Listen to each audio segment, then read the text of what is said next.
What's up, guys? It's your boy TPP, and I'm back with that True Crime Talk live, baby. Let's go.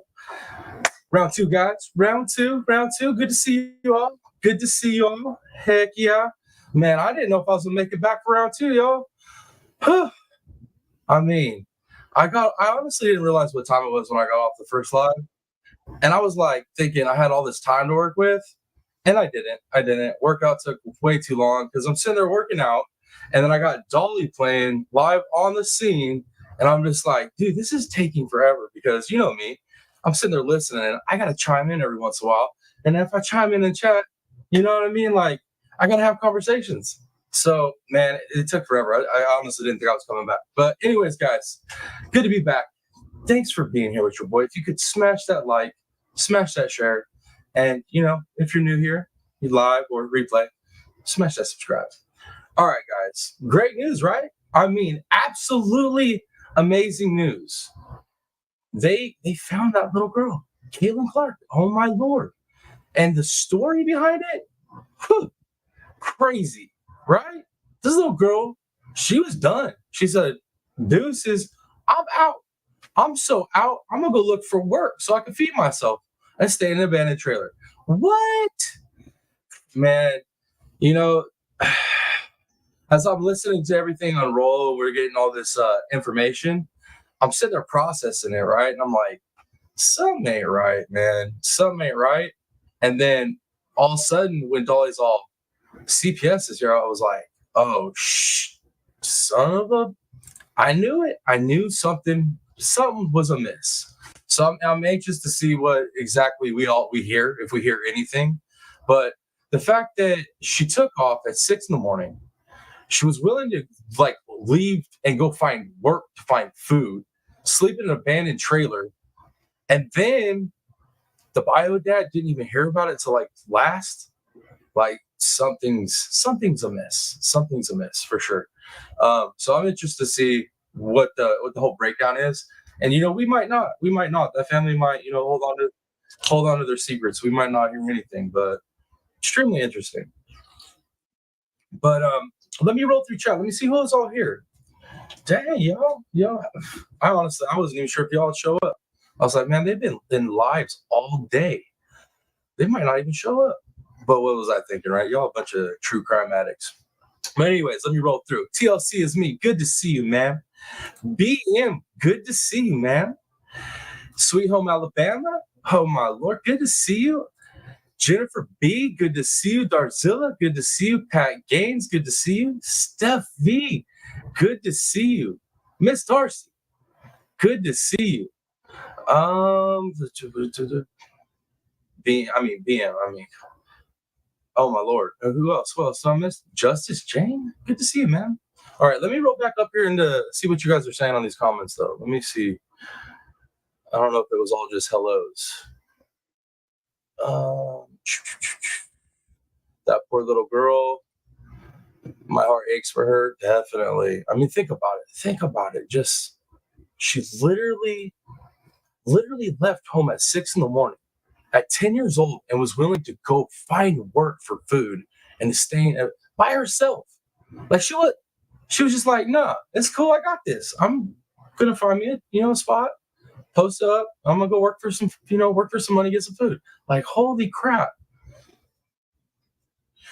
They wouldn't let her dad see her. Man, see, I'm telling you right now, something ain't right.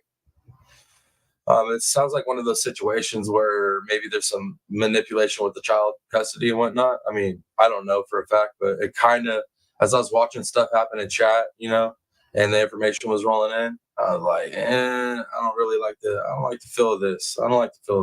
What 10-year-old kid like literally runs away from home and is like willing to, like I said, it's something's amiss. But anyways, guys, for those who, most of you, Criminal Meg, good to see you. Dang, let me make sure I got everybody. Okay. Most of y'all have probably seen this. So this is probably going to be more for the replay gang that hasn't seen the footage of the press conference, right? The little update we got. But check it out. We ain't watching no news update from no news network, right? We're getting it fresh from a man on the scene himself, Dolly Vision. So I'm gonna share Dolly's his section of his live where we get the little presser. So let me see. Oh, what is going on? Why is it not popping up? What is going on? Okay, there we go. I guess I need to add it to stage completely, you know, before I try to share it completely. Rookie. Criminal says my 11-year-old granddaughters are acting like teens already. Oh, criminal med. My youngest is about to turn 12, and I mean, you would think she's 24, you know. And then my daughter is about to turn 16. I mean, dude, I know what you're saying. It's crazy. All right, guys. So let's get it rolling. I already got it queued up and everything. And like I said, this is more so for, you know, the few people that come across this replay that haven't seen it. But man, Dolly was on the spot today, guys. He was on the spot today. It kind of, like I said, it kind of distracted me a little bit. I was just trying to get stuff done. But hey, man, good on him, man. And the way that he stayed there for, you know, the family that couldn't be there so they can get the information, that was good of him. Tinsy, good to see you. Good to see you. Yeah, I think we're definitely all glad she made it home safe. I'm just hoping that going back to home is a good thing for her. You know what I mean? So, but let's jump into it. Let's jump into it, guys. Give me some ones to chat if you guys can hear this. All right, we're good. Yo, I just saw that criminal med. Oh my lord. The boys are over 40 and I'm still waiting for them to grow up. Man, that's the thing with boys. You know, there's a good amount of us that don't grow up very quickly. It's the truth. It's the truth. So, all right, guys, I'm seeing the ones. Thank you. Let's go ahead and let's listen to this, because the other thing we're gonna do is I was gonna go through the Maya case, but the Maya trial, but I couldn't focus on it, so I couldn't really chop it up for us to cover it this evening. So you know what? We'll just cover the press conference for everybody that doesn't know.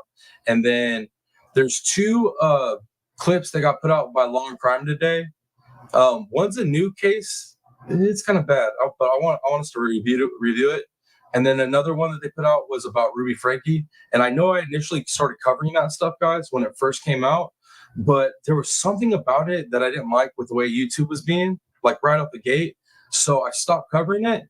And I'm glad I did, because there's a lot of content creators that covered that case who are getting their content flagged now, and they're having to remove videos. So I figure we'll play Law and Crime's video. That way, I mean, obviously they got lawyers and stuff, right? And they're like, yeah, you can go ahead and play that. So, you know, they're all lawyers pretty much there. So if they made a video and they legally could do it, we'll review and react to their video. You know what I'm saying? You guys get what I'm doing there, right? But yeah, all right, let's listen to this. Man, Dolly, and I like how Dolly got that question in there like a pro, man. It was awesome. I was like, hell yeah, dude. Doing the damn thing. So we'll give them a second and we'll get the lighting good. As long as I'm not in your way. Green Goblin, good to see you. Good to see you. Hey guys, thanks for staying with us this late in the evening. Let me introduce who I have with me here. To my right, I have Will Drury. He's our Director of Emergency Management for Alawite County. I have Chief Lindley. He's the Director or Chief of Emergency Services for the county. Sheriff James Clark, Sheriff of Alawite County. And I have Mr. William McCarty. He is Chairman of the Board of Supervisors in Carrollton. This is his district that he represents. So let me go ahead and get started and let you know kind of while we're gathered here. Yesterday at about 1:30, the Alawite County Sheriff's Office received a call that a 10-year-old female had been missing from her residence. After we gathered some initial information, we began to muster resources here in the county and began an extensive search and rescue mission supported by a number of partners throughout the region. As you all know, that carried into late last night. We suspended that operation for a while last night, and we started back again this morning. In these type of situations, the longer these things go out, you really begin to prepare for the worst, but you hope and pray for the best. Well, we're excited to stand here tonight and say that we do have the best. That this afternoon, that Caitlin Clark walked up to a residence on Valines Lane and knocked on the door because she was hungry, tired, and cold. And the resident there immediately recognized her from your reports that you guys put out, and from our social media posts that we have been pushing out. We dispatched medics to Valines Lane. They were able to check Caitlin out, and she is healthy, in good spirits, but hungry. So we've taken care of that for her this evening. I do want to take a minute and say that we are extremely grateful to live in a community such as Isle of Wight County. And I want to thank first our citizens who stepped up over the past couple of days to offer their resources. Let's see. Green Goblin says, "Are you trolling, Green Goblin? Are you trolling, bro? Are you trolling? For arrested for what?" And they are saying he's stalking families. I don't know about all that. I don't know. I haven't heard nothing about that, but hopefully that's not true. Hopefully you're just trolling, Green Goblin. Hopefully you're just trolling. Sam's Rocks, of course, another one. I said I was coming back, right? Even if it's not for, no 4 hours. I'm coming back. Willingness to come and help, do a search if we needed that, but also stepping up and providing food and water and just moral support for our first responders that have been out here for the past couple of days. I do want to take a minute also and thank our first responder partners that participated. The Isle of Wight County Sheriff's Office could not have done this over the past 2 days without the help of our first responder community. So Suffolk Fire and Rescue, the Carrollton Volunteer Fire Department, York UAS, which is their drone unit, the Virginia State Police, the Isle of Wight County Emergency Services, Smithfield Volunteer Fire and Rescue, Tidewater Search and Rescue, Norfolk Fire Police UAS, which again is their drone unit, the Isle of Wight County Sheriff's Office, and I'll say something else about that in a minute, and again, the Isle of Wight County community. I know, Jennifer B. I know. I've literally made videos, defending Dolly and Dumpling and Huntress and stuff. So I know how it goes. But I also know who Green Goblin really is. So I know he's probably just trolling me. Let's see. Zircon, good to see you, Zircon. Oh, you missed it? All right. Well, good thing you're here. We're replaying Dolly's Live, part of the Dolly's Live where you got to be there for the press conference. Let's see. At Green Goblin, it was one old lady. The cops were all over. Oh, are you talking about the old lady at the trailer park, man? Yeah, I was there. I saw that. On live. BM. Uh-oh. Watch out, buddy. BM got that that magic power. Got that wrench power. Thank you, Sam. All right, guys, let's keep rolling. I want to say a special thank you to the men and women of the Isle of Wight County Sheriff's Office. They have given up their days off over the past couple of days. They have rearranged their schedules to be out here to assist our partners as we've gone over these fields, as we've been in the woods, as we've been in the marshes looking for Caitlin, and we are all ecstatic that she is back here safe tonight.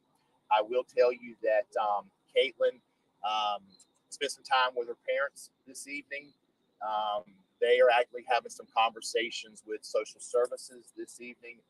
Caitlin will be released under the supervision of the Isle of Wight County Department of Social Services, pending the Sheriff's Office investigation into the circumstances that led Caitlin to leave her home yesterday morning.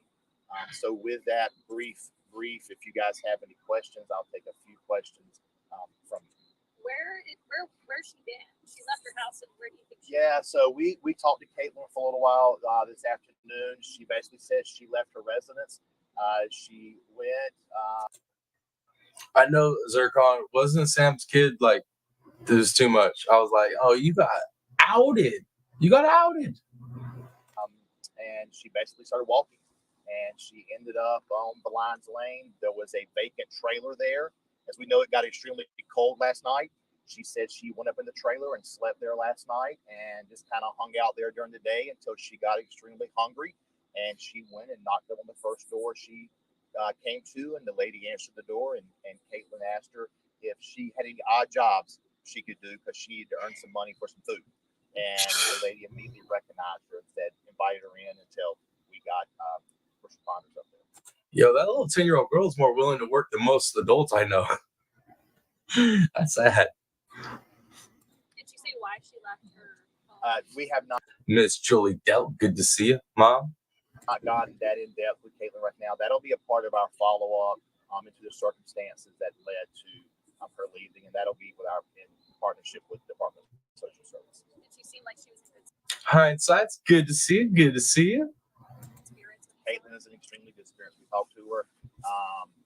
Like most 10-year-olds, this is one of our fears, is that a 10-year-old sees all the things, the equipment and the personnel, the stuff that are being mustered, and that she was afraid she was going to be in trouble. And so we reassured Caitlin that she is not in trouble, that we are extremely happy that she's here and that she is safe and that she is in good health. Did she say where she was trying to go? I don't think she really had a plan much other than finding some type of a shelter last night. We didn't really go in depth any more than that. And how are her parents and grandparents doing? They are relieved. I'm gonna say that was a good question too, because I was wondering the same thing when he said. I was like, good job. Yeah, good question, bro. I was wondering the same thing, literally. So I have not spoken with them directly yet. They're meeting with social services. I can just imagine that. Again, we spent quite a bit of time talking to the parents over the past couple of days. And again, the longer these things draw out, you really aren't sure what the circumstances are going to be. Again, you hope and pray for the best. And so I think their prayers today is not going to be answered. Will Caitlin be eventually turned over to her parents sometime soon? Yes, I think so. I mean, we just want to be, just like the past couple of days, the search was very methodical. We wanted to make sure that we were doing things that we needed to do to make sure we brought her home safely. And that's going to be the same thing. A lot of you I've talked to today, and we talked about running a two-part investigation, right? Is there a criminal? Wait up. What happened? Julie Dell, you weren't watching this with us today? Yeah, a little girl went missing. Dolly Vision went down there to cover it, and law enforcement, an older lady ended up finding the little girl because the little girl went to her house looking for like work for food. And yeah, so then she called law enforcement. Law enforcement found the little girl, but Dolly Vision went down there and was covering it. So we were all on this all day. It was awesome. PJ, his better half. How you doing, Miss PJ? Or PJ's World. I shouldn't say Miss PJ. Miss PJ might actually be in there. And PJ too, also, because Dolly, I'm sure Dolly doesn't watch my stuff. He's too busy. Let him know thank you for the coverage, because I'm using his clip instead of waiting for the news. Let's see. Yeah, I'm interested to see what kind of information y'all got too, because I know Dolly and PJ got more info. They got more info. I know it. They always have more info. Sweet. Thank you. All right, guys. Let's go ahead and finish listening to this. Criminal investigation, also a search and rescue type process. And so we need, as a sheriff's office, to close out some things that we started, and just to make sure that things are good for Kate. I know, PJ, I was watching from the bushes. I was working out, listening to everything, kind of watching chat. And I saw like you were in contact with the bio dad and the family was in chat. So I know you guys got to have some like insight for sure. The road she was found on, how far is that from here? 2 miles. And yes, obviously, right? We all know who does the legwork around there. It's all just good in front of the camera. PJ be doing the legwork. I know what's going on. No, awesome work though, PJ. Awesome work. Y'all kill it together. You guys make an awesome team for real. Miles. You're going to ask me that, so I checked. And how do you spell that? The lines. I mean, you're going to ask me that. Let me be sure I got that right. It's E-S, the Lions Lane. We've seen circumstances that have had not good outcomes. Zircon, it was literally like 45 minutes away from Dolly. Let's see. I sent this case break. I was at work and was like, yo, yeah, I'm glad he went, man. He kind of made it hard for me to get anything done today. I'll be honest with you, but I'm glad he went. Like, it was really good coverage. All right, let's keep going, y'all. I want to say Cody Bixby, Noah Tomlin, and others. What does this speak to that this is just the best outcome you can have? So this is the best outcome, but again, this is a partnership that worked. Again, we brought in agencies really not only from Hampton Roads, but we have people from all over the state. The Virginia Department of Emergency Management was a great partner with us, and so they had search and rescue people from all over the state coming in. And so when you have the partnership between law enforcement, our fire and rescue partners, our state partners, the system worked, right? And so even working with you guys, the media, to put out the press releases, to put out her picture, that's how this resident knew who she was and saw Caitlin. So this is a win. This is a big check in the win column for us, right? We're glad she's back safe and sound. Are you also able to comment just on the fact that, Virginia does see a lot of these cases where, teens or younger people, not as often a 10-year-old, but they tend to run away or leave their home for specific reasons family-wise. But it's a lot more common than people like to think it is, right? It is common. But again, a lot of times we are not sure. Good Tennessee sweetheart. Good to see you. Glad to see you. And I'm glad that you're happy I'm back. Let's see what else y'all saying. Oh, don't you hate that, PJ, when your phone wants to start sending crazy stuff? That's the worst, man. Sometimes it does that in chat. I have to retract the whole statement. I feel you. Family dynamics. And so we have to look at the diverse population that we have in Virginia, from our transient military population to those that are working in different regions. And so a lot of times we never know what goes on behind closed doors. And I think that's the partnership that's important that schools build with our students. That's why we have SROs in all of our schools here in the county, so that law enforcement can build good partnerships and build those relationships with our students. And so, we're just happy today that we have a 10-year-old that's back, that's healthy, that's in good spirits, and we'll work towards reuniting her back with her parents. What do you think parents that see all this, what do you think parents can learn from the situation to really take away from this whole event? I think work hard to build the relationships with your children. We don't know the exact reasons why Caitlin decided to leave the other day, right? But get to know, and in this case, Caitlin's parents to a degree did. They knew where her circle of friends were. It was very small. So know the people in your community, know her circle of friends. So things PJ, seriously, I'll write some fire comment, right? And right before I go to send it, I'll hit a button on accident, and literally it'll be the best comment, and I'll forget exactly how I even phrased the whole comment. I hate it every time. It sucks. like this were to happen, then when we have to get involved, you have ready resources to give law enforcement or to give first responders to kind of help bring these things to a closure. I would just encourage folks, get to know your kids, spend some time with your kids, communicate with your kids. Sometimes as parents, I'm a parent, that's a little challenging to do sometimes, right? But that's putting in the work to be the parent. Okay.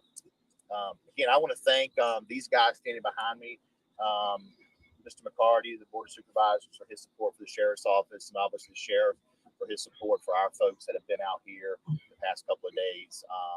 Things worked the way they should have worked, and we're happy that we can report a good outcome to you guys. I'll have some prepared remarks that I'll shoot out to email for you guys. And again, from the Sheriff's Office, thank you all. I mean, you helped get her face out there that helped this resident recognize her. Appreciate it. Hey PJ, if you're still in here, is Dolly gonna get that interview with the bio dad? I'm stoked to hear that. I want to hear that if that's going down. Did the family express an interest on putting out a statement at all? I have not gotten that far with them yet. I'm gonna leave that up to them. If they do, I'll let you know. If they don't, I'll try to find out. I would imagine probably under the circumstances that might not be appropriate for that. Okay. Thank you. All right. Thank y'all, guys. Thank you. Thank you for the wonderful job.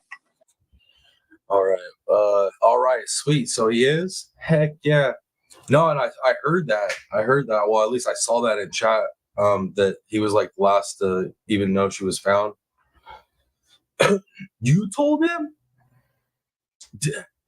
Girl, you were super sleuthing today, man. You was behind the scene detective. Good job, PJ. Awesome. All right, guys. So that's the good news. That's the update. And then you've seen the conversation I was having with PJ. Dolly's gonna interview the bio dad, so I'm sure we can get some information a little bit later. They came to his house thinking maybe he had her. Yeah, I'm thinking some stuff ain't too great for that little girl at home, for her wanting to leave that early in the morning and then hearing that the bio dad doesn't really get to see her. He's like the last to know about her being fat. Like, something just seems off. I mean, I could be wrong. You might know something I don't, BJ, but it seems like something might be off at home. But let's jump into, let's see, which one we're going to do first. Let's do the Ruby Frankie first. Let's do that. It's got all you ladies' favorite Jesse Weber. That's who we're going to be listening to. So, you know what I mean? I guess I got to take a back seat on the good looks on this one. But I'm sorry, guys. I couldn't help. I'm clowning. I'm clowning. But yeah, I want to get into this recent update with the Ruby Frankie stuff. Like I said, I've been scared to really cover this case because it seems like everybody that's covering it's getting hit. So I figure if we cover just review to long crimes, we have to be safe. I should be all right. We'll see. Let me see what else y'all are saying in chat.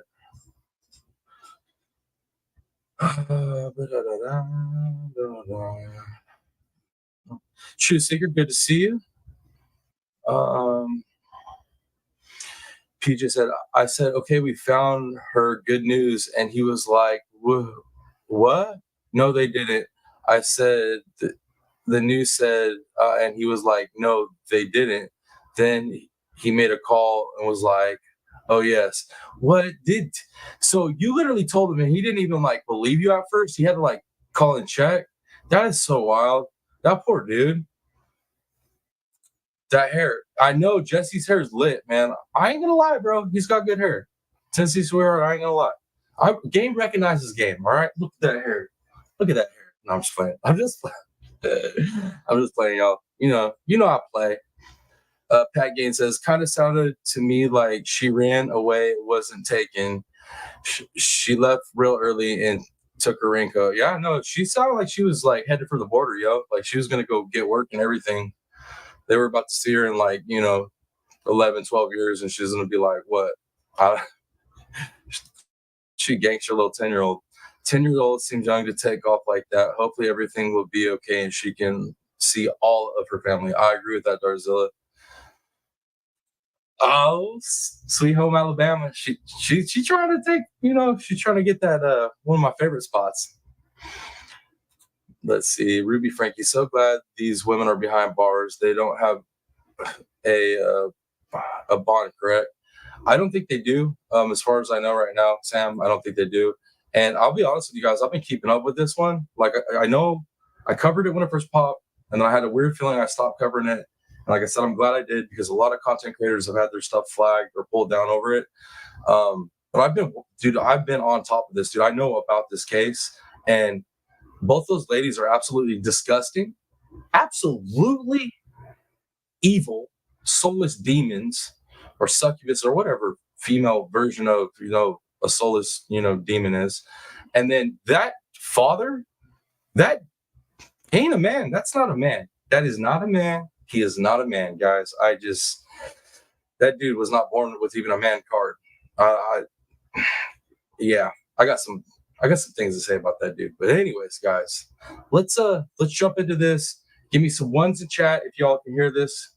Ones in chat, please. Online who hate me, who would like to cancel me, who would like to see me either burn in hell, as I have told. That sounds good. I'm with that. I'm with that part. That works for me. I don't know about y'all, but that part works for me.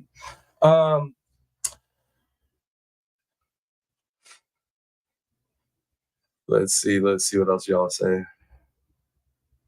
Tennessee sweetheart, you haven't kept up on this one. That's very rare. That's very rare that I'm up on a case that you aren't as up on.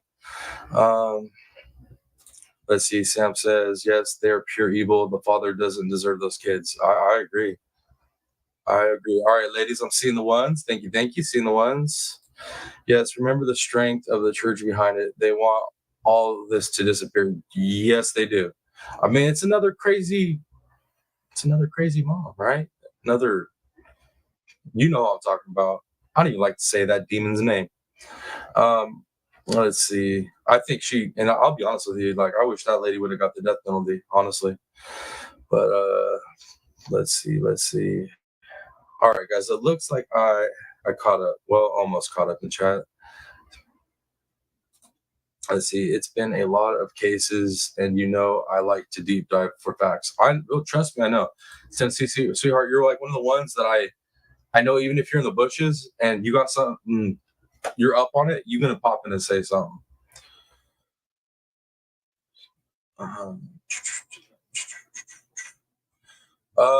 The case. If you're talking about the Maya trial, no, that's still going on, Tenzi. Yeah, that lady she don't need to be here anymore, amongst other ladies that are behind bars, like this Letitia lady. Y'all know, right? All right, let's get this rolling. Or disappear off the face of the earth. And give me 1 second, too. I'm going to let this roll. I got to take a phone call real quick, y'all. I'm not going anywhere. Ruby Franke, the once famous YouTube mom, now accused of abusing her own children, claimed that her family was being harassed by angry followers, and her family hired a private investigator. We sit down with that PI, David Corrington, to understand what happened. Welcome to Sidebar, presented by Law and Crime. I'm Jesse Weber. You've likely heard about the Ruby Franke case by now, especially if you've been following us here on Sidebar.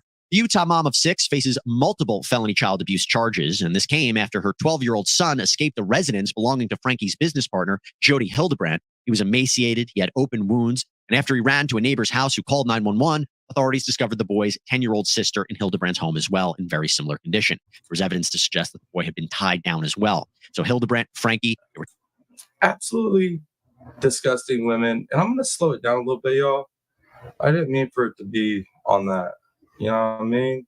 I think I had that preset from earlier watching other things. I listen to everything on that's how I get so much information.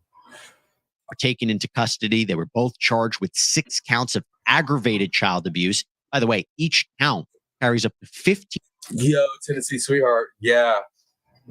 I would love to set that up for you to meet her in the dark. 15 years in prison. 2 of her other children were found by authorities in the care of a colleague of Franke's. They were taken into state custody. The couple's other 2 children are adult children. But let's back up a second. So back in 2015, So Criminal Med says, no, it was another nasty day at Maya's. Nothing settled, constant objections. And Criminal Med, I'll be honest, she was keeping me caught up on what was going on, giving me kind of a play-by-play because I was busy. I was all over the place. Thank you, Criminal Med. Ruby and her husband, Kevin, they started a YouTube channel called 8 Passengers. And the devout Mormon couple chronicled their family's lives online. Franke often gave advice about parenting and childcare, homeschooling, and marriage. But some of her parenting techniques seemed to a lot of people to go too far.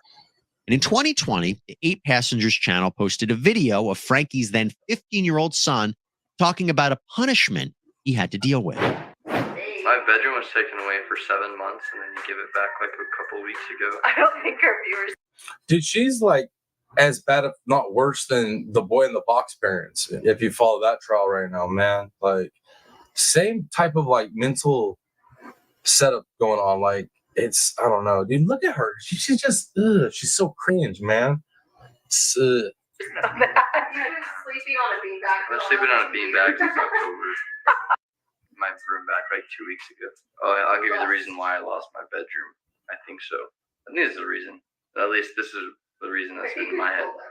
So pretty funny, but now I look back at it, it's pretty depressing. No, we never told our viewers. That I woke Russell up at 2 in the morning and told him that we're going to Disneyland and he has to pack. And he got up and made his bed all neatly and then packed all his clothes in the suitcase.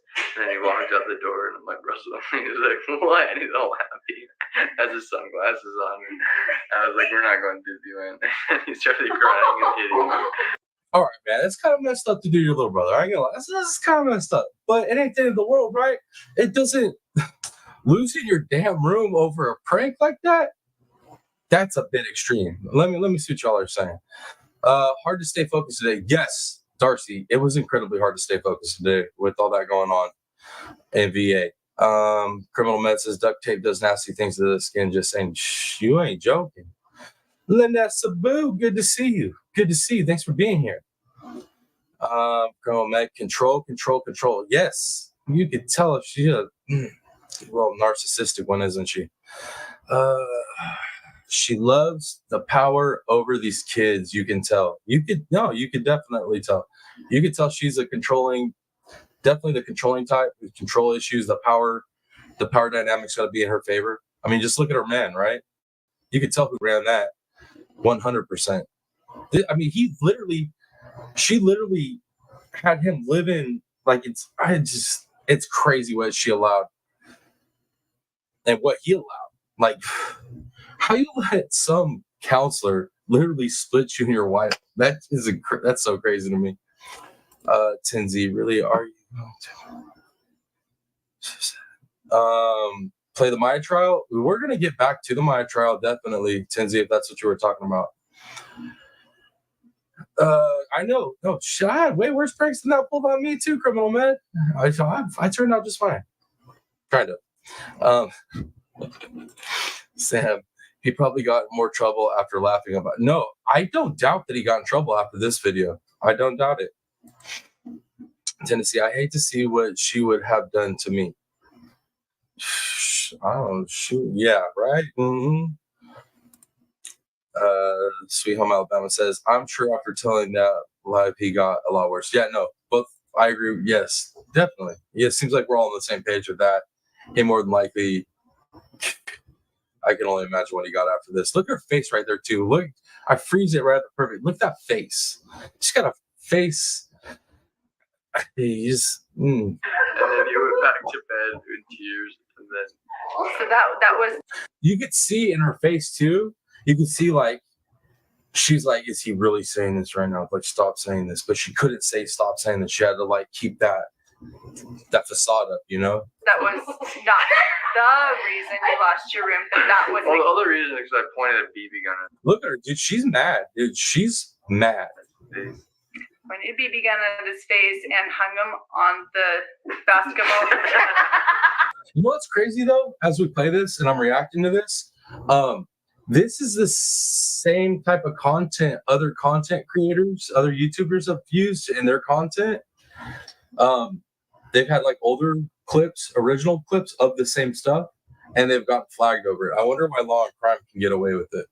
But as long as they're getting away with it, we should be able to get away with it. Fair use, baby. We're just reacting here.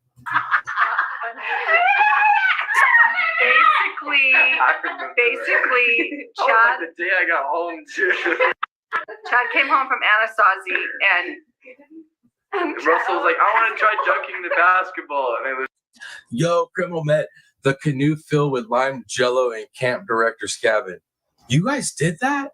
That's like some old school prank type stuff, like some good humor, good fun pranks. The stuff people be doing nowadays is a little wild. and he was and left him there. We saw 30 minutes, and he was just hanging on Do there. you think it's funny? Because And then I walked out. if you think it's funny, then that was 7 months ago. Maybe you need longer without a bedroom. Look at him. He's like, fuck. He was feeling himself. You know, he's like being a teenager. He was like having fun with it, the story and everything. And he's like, damn, I went too far. You can see it in his face. He just realized like, uh-oh, I screwed up. So you're probably right, Tennessee sweetheart. He probably lost his beanbag and had to sleep on the floor without a pillow or blanket. We throw balloons. What else you put? We threw balloons with water and Roundup in our high school principal's yard, and he had round dead spots. Oh, man, that's a good one, too. That's a good one, Tennessee. That's a good one. The ants came marching. Oh, my God, with all that Jell-O. Oh, my Lord. Y'all are some wild ladies, yo. It was not funny.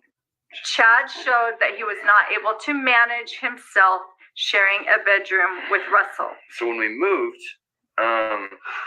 Dude, look how she's holding her face. Like, dude, what is wrong with her?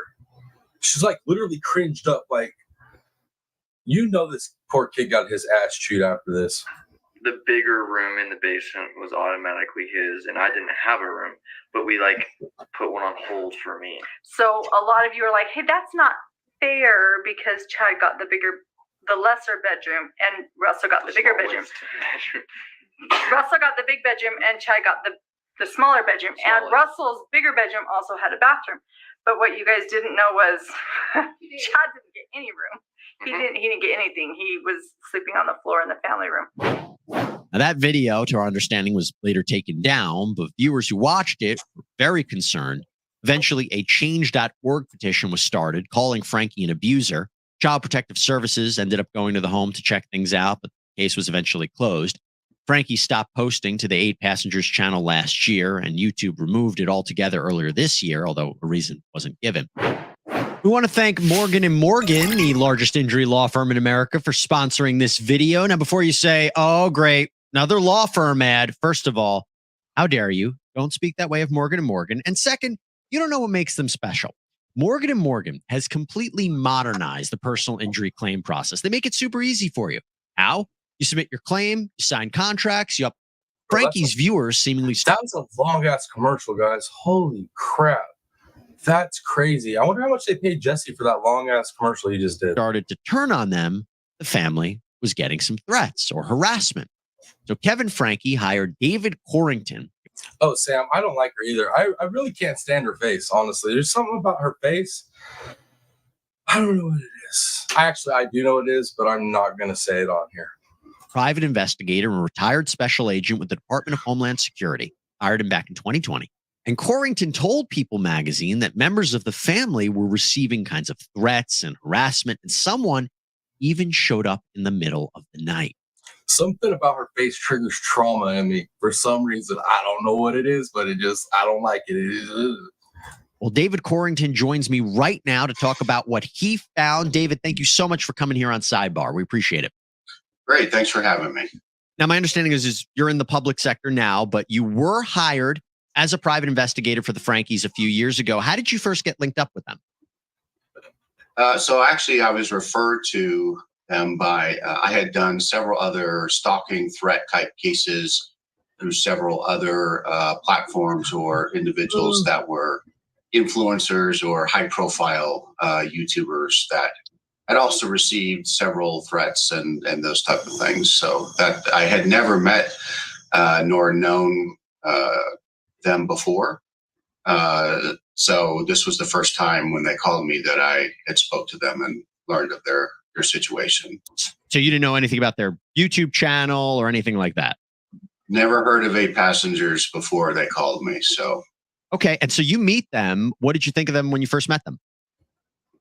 So it was most of my interaction was actually with Kevin. Okay. And genuinely, Kevin was concerned about the safety of his family.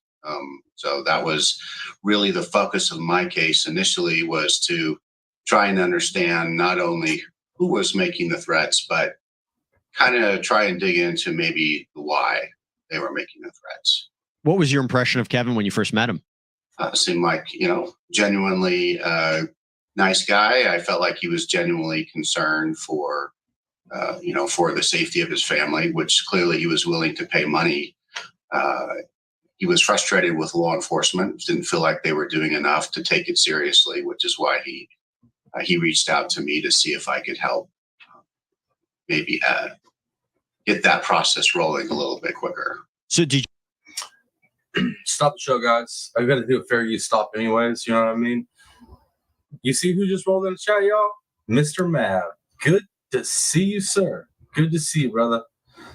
Hope you feeling A-okay today. You know what I mean? Did you have any communication with Ruby Frankie? I know you said it was mostly with Kevin, but did you speak with her at all? So there was one of the initial conversations was with her and Kevin, but most of my interactions after that was just with Kevin. What about the kids? Did you have an opportunity to meet them, to talk to them at all? No, I actually had tried to set up a meeting inside the home, and Kevin. Yo, Sweet Home Alabama, you hit the freaking nail on the head with that comment right there. 100%. He should have been concerned about the safety of his family with that evil that's living in the home, right? Said he didn't want to do that. So we just kept everything over the phone. Did he say why he didn't want you to come to the home? No, he didn't. Let's talk about some of these threats. What kind of threats are we talking about here? Well, there were, several. We had some individuals that were basically, it was more of a harassment where they were signing up subscriptions in their name, pretending to be Ruby and Kevin. And so then they were being inundated with these emails or phone calls saying, hey, thanks for signing up or joining up. Then there was the individual that rang the doorbell in the middle of the night, which we were able to capture on camera, and we were actually able to capture the vehicle but no license plates, and we weren't able to identify them. Okay, a couple of things there. Let's go back to so you're saying people in their name would subscribe them to like random websites and services, and then the real Frankies would get inundated with calls and emails? Yo, that's some IRL trolling right there. That's like next level real life trolling. Man, it's like you'd think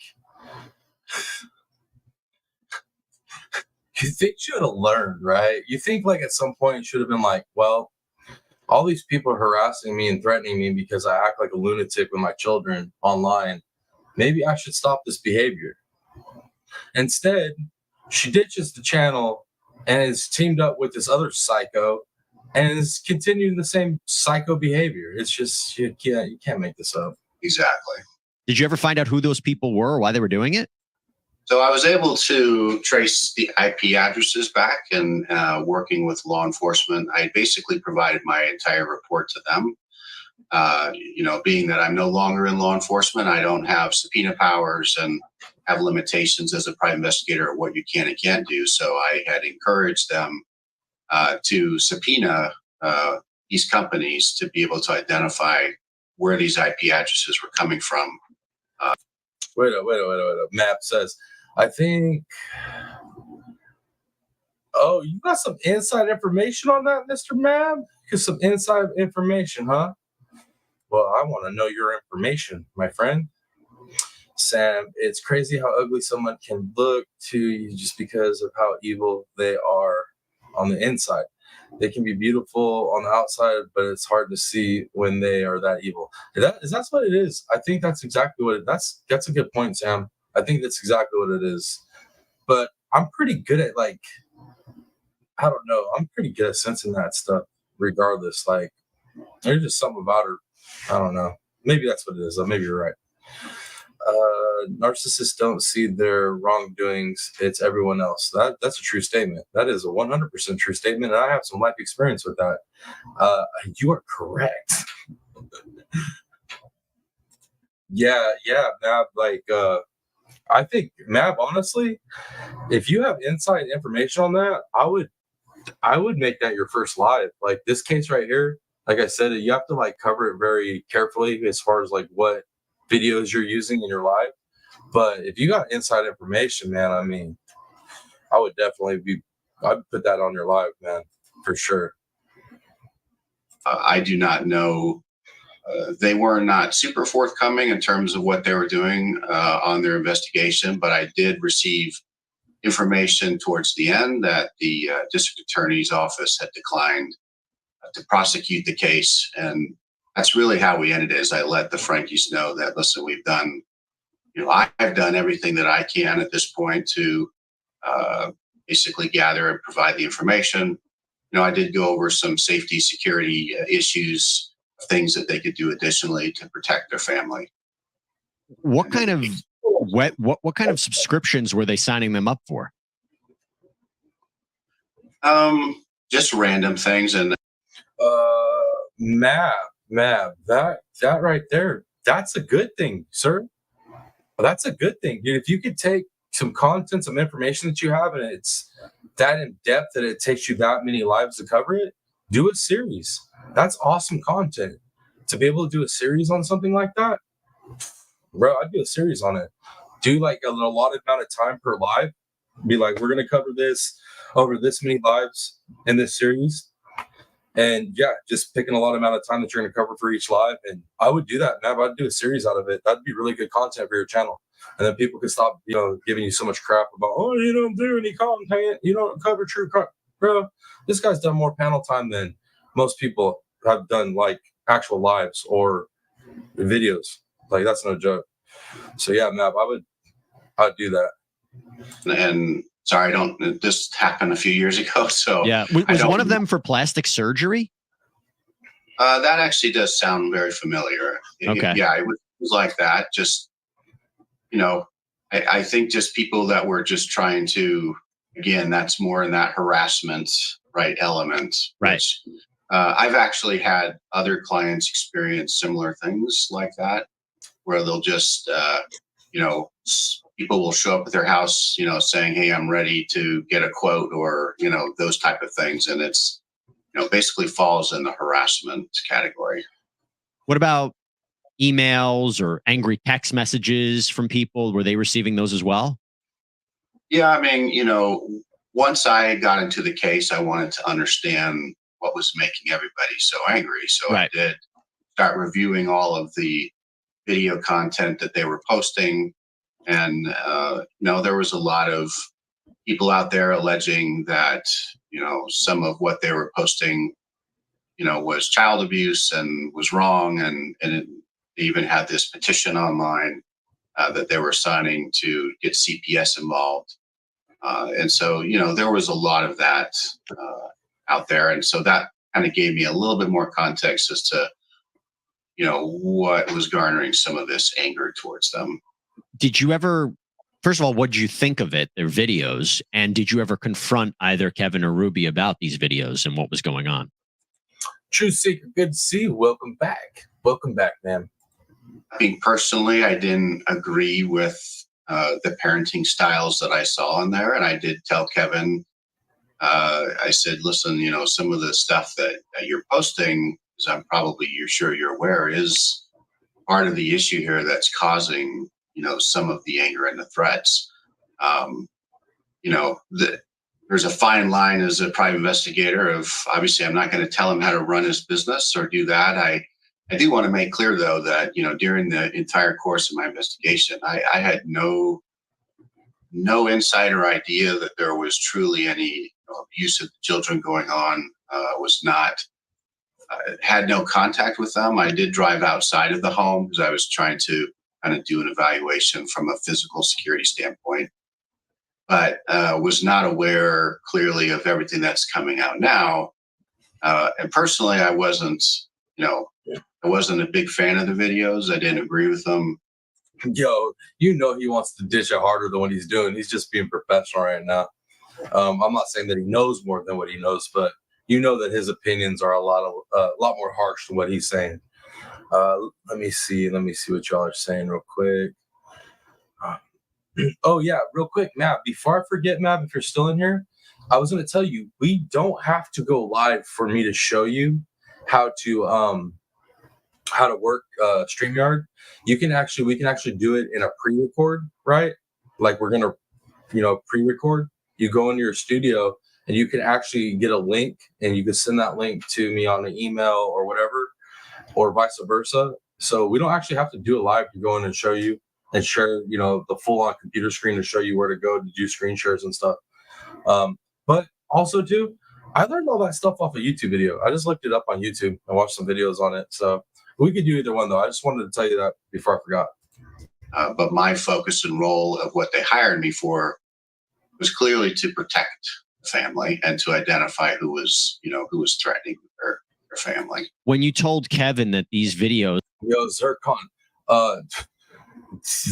what she was doing wasn't corporal punishment. What she was doing to those kids is like abuse and like torture. Like she is over the line. It's not even what she was doing. Not even corporal punishment. It's straight up abuse and torture. those might be creating this danger. What did he respond to that? If I recall, there wasn't a lot of, Map, my email is down in the description on this video or over in the channel description.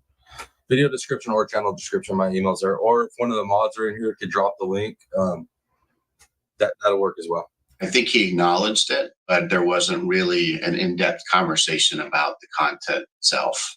I just wanted to hear Kevin, in my opinion, that, this was the reason why I felt they were receiving a lot of these threats. It's kind of a no-brainer, right? Why they were receiving threats? I mean, come on.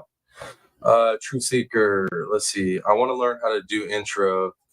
Just made 200. Congratulations on 200 subscribers. Heck yeah. See, you're on your way. You're trust me, I know it is.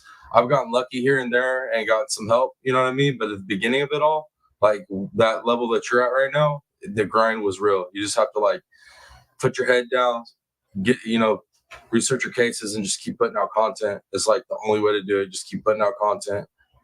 But 200, congratulations on that. Let's see what else. All right. Yeah, man, I can already tell Map's gonna have a good series on this once he gets some stuff cranked out. I can already tell he's got some information by the way he's talking in chat. Yes, they'll definitely carry those scars for the rest of their life. Definitely. Hey, little mama, good to see you. Good to see you. Number 23. Thank you for smashing that like. If y'all could make sure you smash that like and hit that share, put it out there, let them know we're kicking it. Yeah, 100% grinding.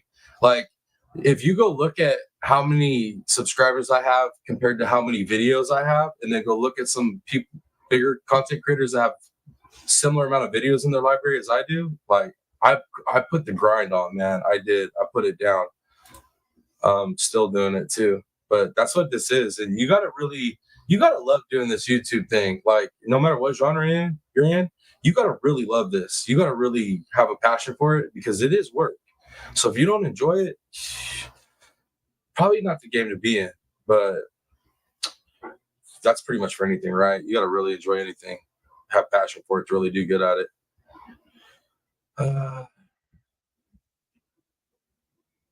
Let's see.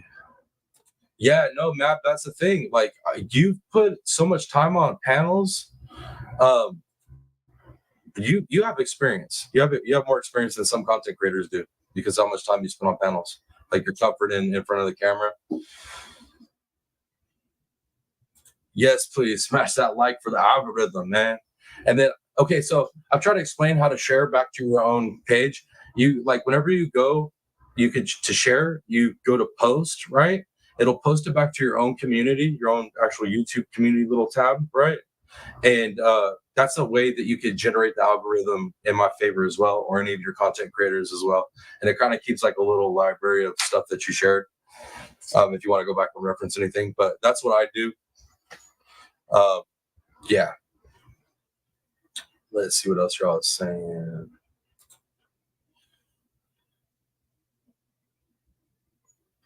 I got to go on some panels to get my face out there. That's the thing. That's the thing is some of the people I want to panel with, I'm in a different time frame. The whole scheduling is usually an issue. Usually when they're paneling, I'm passed out. And then I'm really particular on who I associate with and do, any type of business with or whatever. You got to treat the collabs kind of like that. So when you go on to certain panels, it could make, I'm just going to say I'm particular about it. That's why you didn't see me on a lot of them. Not that I'm too good, but I just, you know what I mean? You guys see how the drama kicks off here. It don't take much. Yeah, no, and I fully understand the power of me going on these panels and what it can do, but we'll get into that. I just, like I said, it's timing and getting with the right people to collab with the right people. You're a pretty boy. You'll do great. I'm not worried about my performance at all. I just want to make sure I'm putting myself in front of the right audience. If you get what I'm saying. I don't want to bring any riffraff over here. I know riffraff brings views, but I'd rather have just a solid, good community. So, if that makes sense. Was the controversial aspects of some of the videos that they were posting. I mentioned text messages. I mean, did they receive angry text messages? Did they receive phone calls from strangers? And if so, any idea how people got their contact information, or is this not true? They didn't receive this.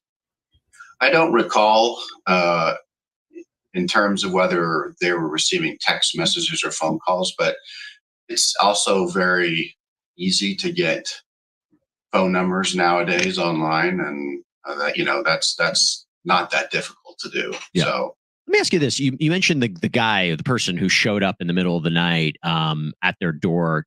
Walk us through what this person was dressed like, what you saw. Did they say anything? I mean, what was the circumstances of that?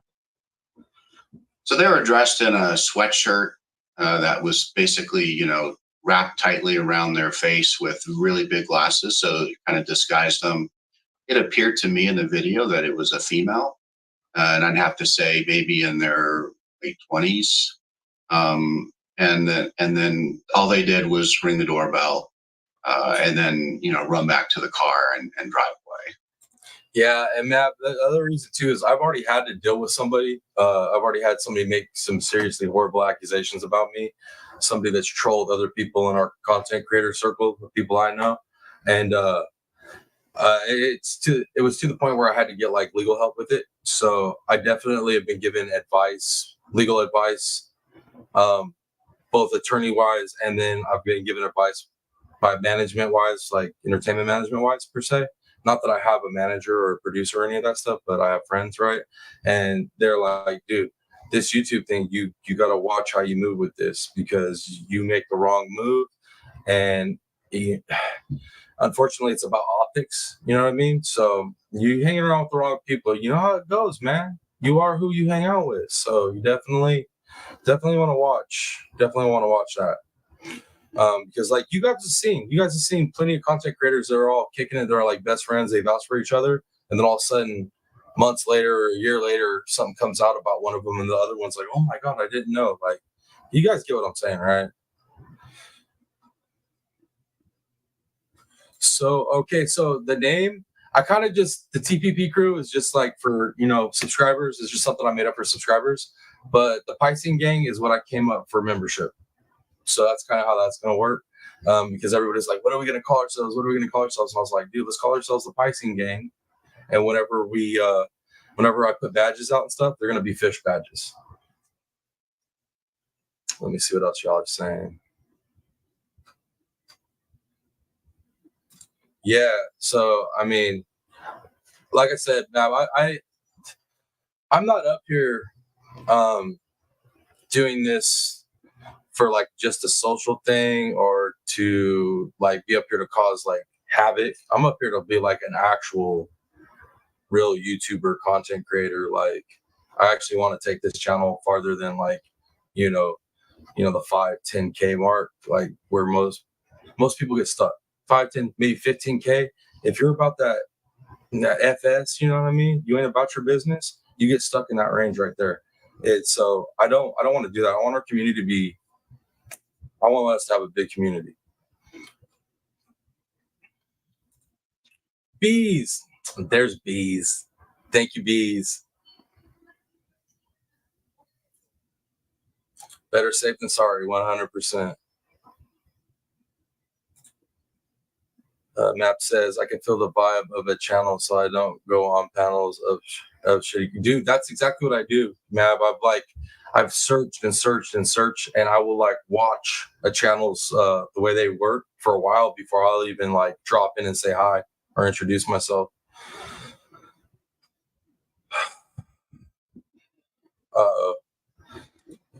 dang it. What was, I knew you're all going to start quizzing me on what type of fish. I can't remember, y'all. Why'd you wait so long to like jam me up on that? See you later. Says, congrats on getting on the island. I called and gave you a vote hanging in the bushes. See you later. I appreciate that. And the congratulations. Thank you for that. But it goes to all of us because this was a collective effort. I get up here and do this little show and whatnot, but you all show up. You guys called. You made it happen. So it goes to our whole community. Map says, you are doing a great job. Your sub level doesn't match your content. I really appreciate that, Map. I really appreciate that a lot. I really do. I've been told that by a couple people, so I really appreciate that. Because when you hear it maybe once or twice, you be like, you know what I mean? But when you have somebody whose opinion, like you value their opinion, they tell you that, like, thank you, sir. I appreciate that. Miss Tennessee says, I'm from Tennessee, so I imagine I'd be catfish or crappie. No, this is the thing. This is the thing, guys. You can pick anything. Freshwater, saltwater, like, yeah. And you know what, too? Even though it's not a fish, y'all can pick starfish, all right? I'll let you guys have that one. It's not technically a fish, but you can pick that one. Mav's going with that lingcod. That's what's up, man. Them blue beasts.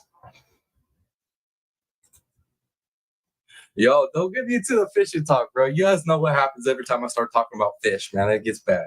Because your boy doesn't just love to fish for fish. I've ran saltwater and freshwater aquariums, like, commercially.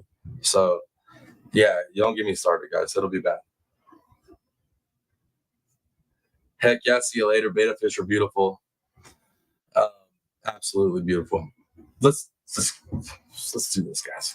What made you think that was concerning or threatening besides wrapping the clothing over the face? Any other indication that this person might have been a danger? It just was in conjunction with some of the other threats that they were receiving. So it was kind of more of a timing issue, versus a prank, right? Little prank with the kids. But, again, not knowing who that person was, or it was just a different element of concern. Right. Just more from a timing perspective. I gotta make a remark to this. Stripers at San Luis. Hey, Mab, I'm an aqueduct man, right? I chase some stripers on the aqueduct. I chase catfish, stripers. I mean, anything that lives in the aqueduct, bass, all of it, dude. But stripers and big ass catfish, I chase them bad boys out the California aqueduct. There's footage. If you go far enough down the list, there's my old fishing and dipper views and stuff. They're down there. I never took them off. They're still down there for y'all. But yeah, your boy definitely. Oh, some stripers. Them things. Whew, they fight. Thank you so much, Bees. Thank you for posting that. Are seahorses fish? Well, they can be for us, Sam. They can be for us. Let's see. What's my favorite fish? I don't have a favorite fish. Yeah, I don't know. I mean, I love trout and I love salmon. They're beautiful fish. But there's so many. I know so many fish. It's really hard for me to pick one. Let's see. I'm sorry. Sweet home, I can't help it. I fell into the trap. Nope, come back to his TPP, no fishing tonight. Map started it, y'all. Map started it, I think. I think it was Map that started it. Oh, Zircon, that's so funny because I'm part of this big fishing club, right? It's called California Aqueduct. It's a California Aqueduct fishing club, right? And that's one of the running jokes is like new people will get in there and be asking for information on how to catch stripers, and they'll accidentally put strippers, and everybody clowns them for it. It is so funny. Ooh, red snappers are pretty. Fishing in the dark. I'm telling you, man, I love that song too. That song is a good song. That is a damn good song.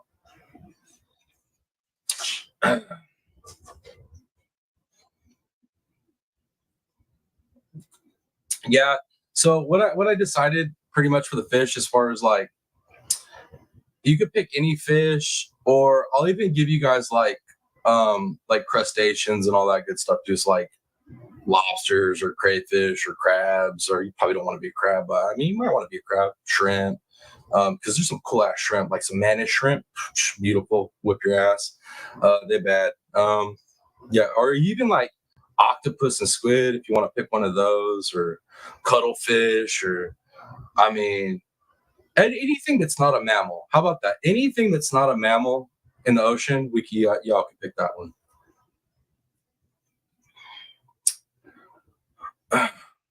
All right, guys. All right. We got a little bit more. You let me pick your fish, bees? I'm gonna have to put some thought in that one, bees. I'm gonna have to put some thought into that one. Mab's talking dirty to me, y'all. He talking fishing. He talking like the type of fishing he's talking about. I mean, you can't even express it. It's different. You get out there on the ocean and you're pulling up beautiful, tasty fish. And then there's dolphins sometimes, and then seals, and you got the otters and seagulls, and it's an experience, guys. It's an experience. See what y'all did.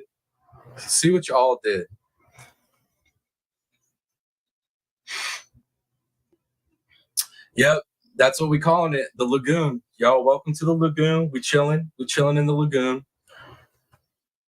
I think lagoon sounds way cooler than the fishbowl or the fish tank, right? Or the aquarium, like the lagoon. It sounds exotic, you know what I mean? Like we're on a vacation here, kicking it together.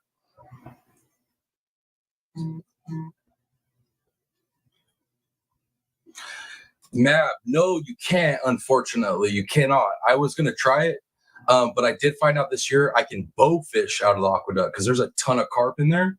And I found out this year I can bow fish it. So I'm excited about that. So I think probably next season, I'll get my bow all dialed in to go bow fishing. Dude, because there's some 3-footers in there that I could like repurpose for bait for catfish for the rest of the season. Tinsy said, went scuba diving in a lake in Arkansas and saw a school of stripes that were so big. Yes. Scuba diving in big lakes too. Oh my God, you'll see monster catfish and big, big schools of fish. You want to come back as a dolphin? Dolphins are dope. They are dope. But I can't let you guys pick a dolphin because everybody's going to pick a dolphin. Oh man, night fishing at the aqueduct is awesome, man. I mean, that's my favorite experience for night fishing. The aqueduct, it's pretty awesome. Yeah, that's what I'm talking about, Tennessee Sweetheart. Exotic, the lagoon. Oh, that's a good movie too. The Blue Lagoon, taking me back to my childhood with that one. Smoked carp, zircon. You're my people, man. I love it when people are like, you know what? I will eat a fish that most people consider not a good fish because it's just the way you prepare it.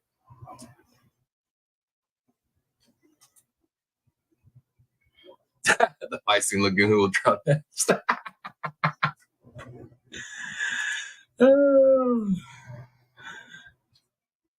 Yes, Darzilla, that's what I do at the California aqueduct. I night cat fishing.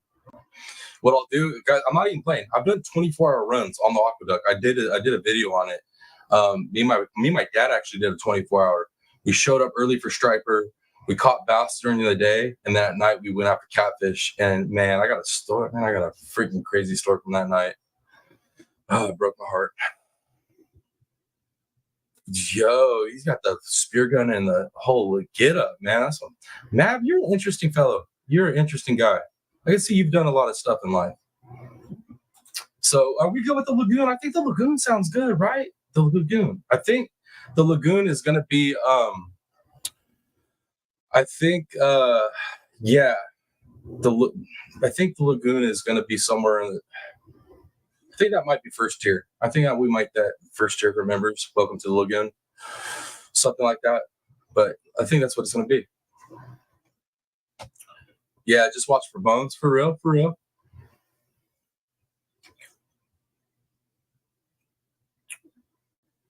Do I have enough tackle for you?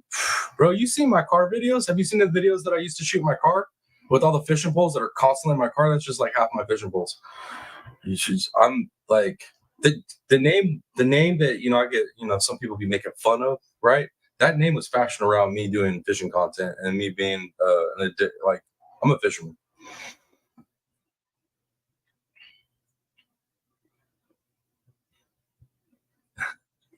All right, guys. All right. Let's go ahead and finish up this video because, like I said, I got one more I want to cover of this crazy new case that Law and Order put out a clip of, and it's bad, but we got to watch it. So just to clarify, you're saying, was anybody ever identified as threatening or harassing the Frankies? Was any and no charges were ever brought? Was anybody identified where charges ever brought or no? Yeah, that I'll have to defer to the police. Ma'am, let's see. It doesn't have to be anything like super crazy, honestly. I only came up with like what I came up with. I'll be honest with you guys. Check it out. Look it.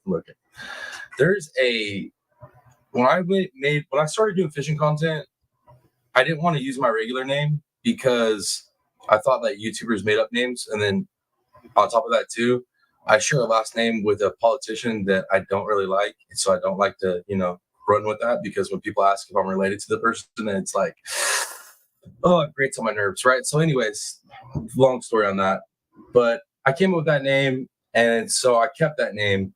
Now I feel like I have to kind of, it makes sense to fashion some type of, thing around that name. But your map investigates, bro. You can come up with honestly, man, with you, I do some kind of like Sherlock Holmes type stuff, man. When I see you, I can imagine you in that hat, the pipe, the coat and stuff. I could totally see you rocking something like that, like for your thing. You know what I mean? Police department, I had presented them all the evidence, given them the IP addresses. Had they subpoenaed the company records, they would have been able to identify who those were. And I don't know if that ever happened. Why do you think Kevin Frankie said to you, and maybe you saw it yourself, that the police were not that helpful to them? So in talking with the detective at the time, I recall that in my opinion, I felt that they were actively working the case. I don't think that they ignored it. I just think that sometimes they had to prioritize what they felt were more higher priority cases in terms of how quickly they could do their investigations.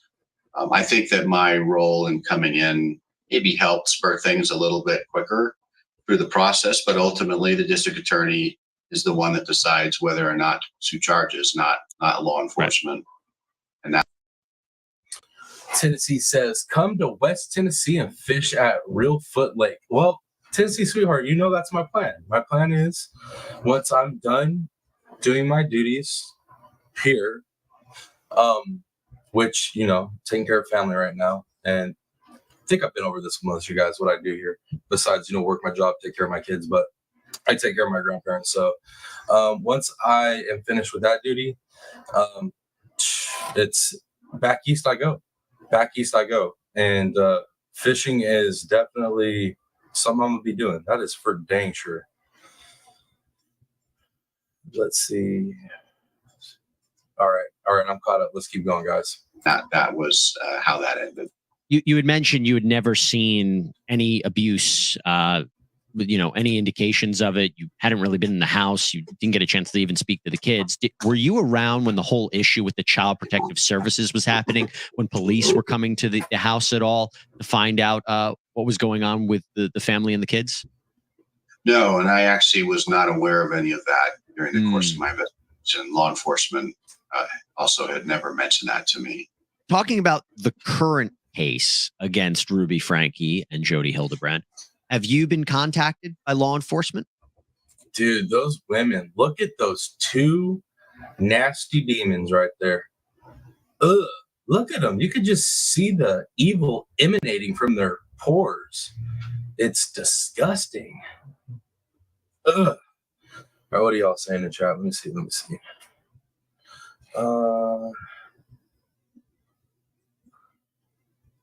All right, you guys are just talking history. Okay.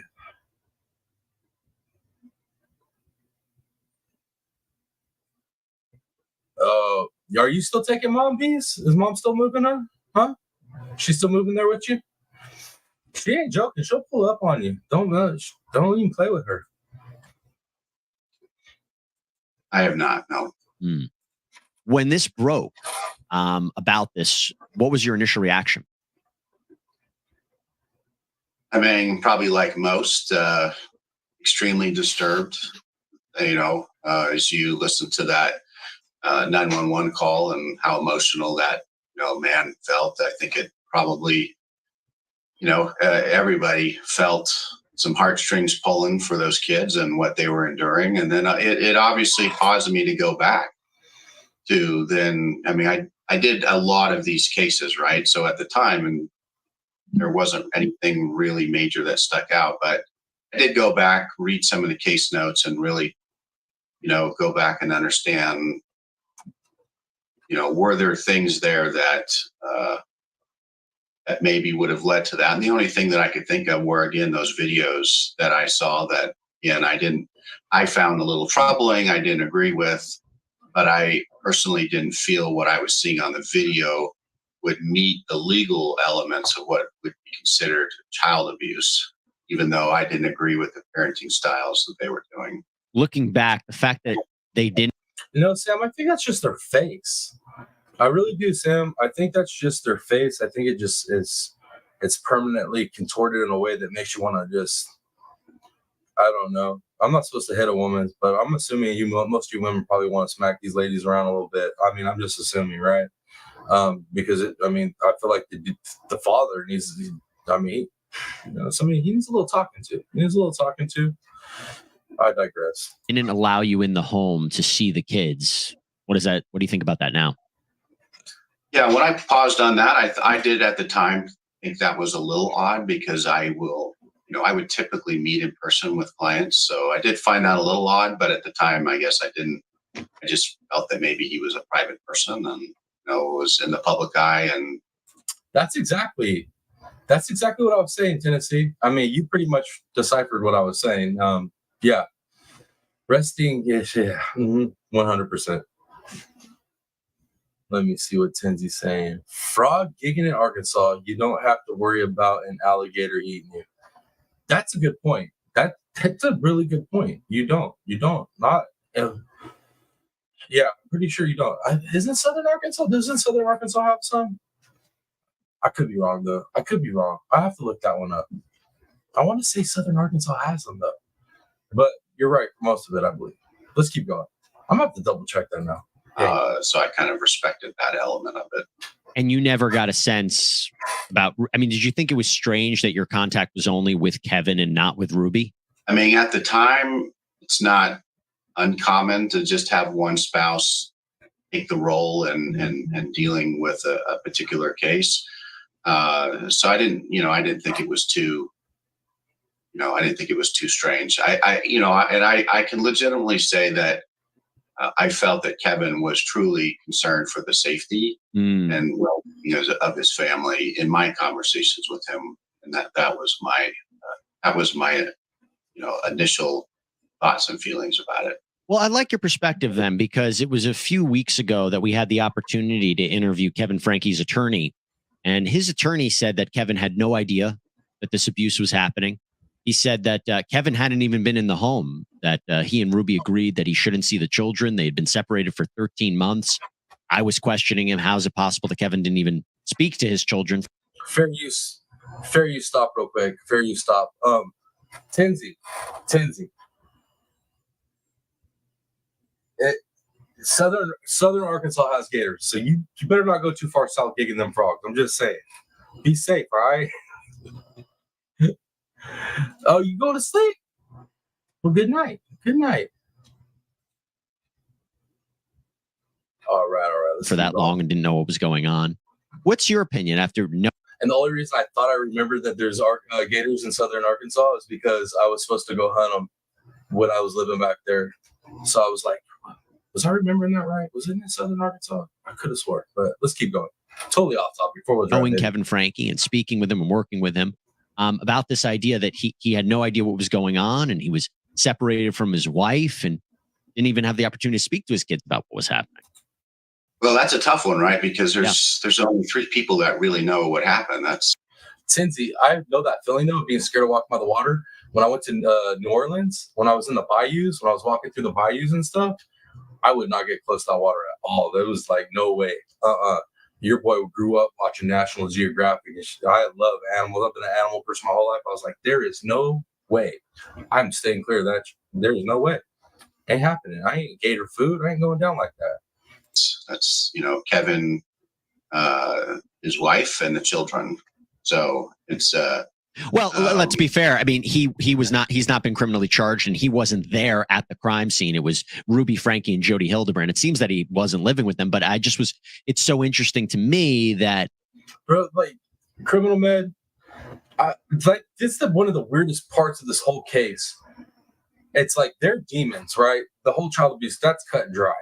But this dude and the stuff that he allowed to happen to himself, it's just, it's bad, man. I don't even understand it.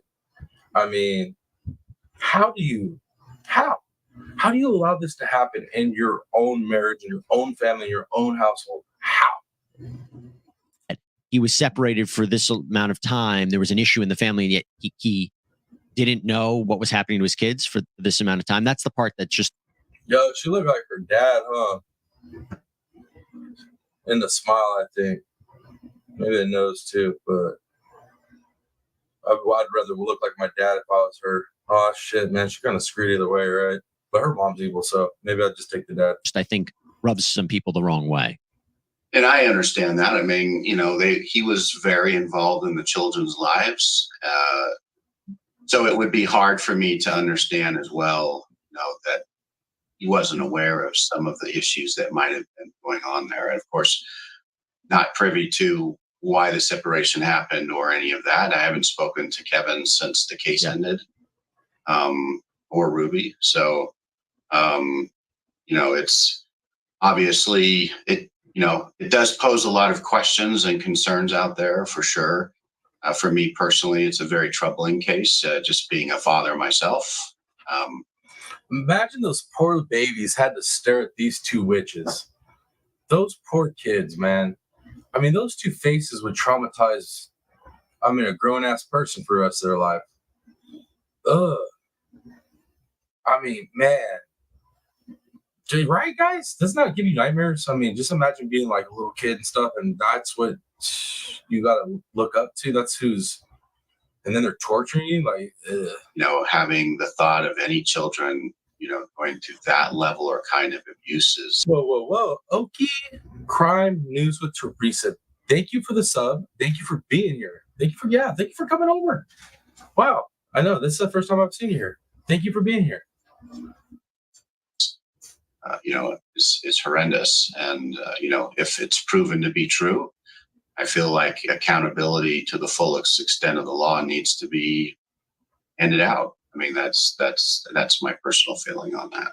Yeah, and we know that he is also seeking custody of his 4 young children, the 2 adults. He has 2 adult children, but he's seeking custody of his 4 young children. When you were working with them, did you ever speak to neighbors, friends, family members, anybody that knew about the Frankies, anybody that told you anything about them? Wait up, Jesse. You just hold that thought, Jesse. Miss Ann, good to see you.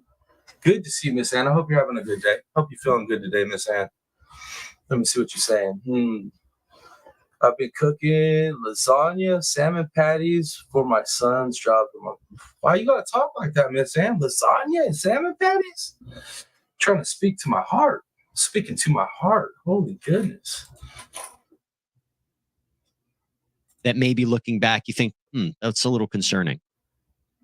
No, in this case, I didn't find any relevance to neighbors or friends. It was really just trying to identify. Dude, I'm sorry, guys. I keep stopping it, but her face right there, that looks so fake. You could tell she was doing that video for social media, and you could tell, like, she don't respect that, man. She don't even know.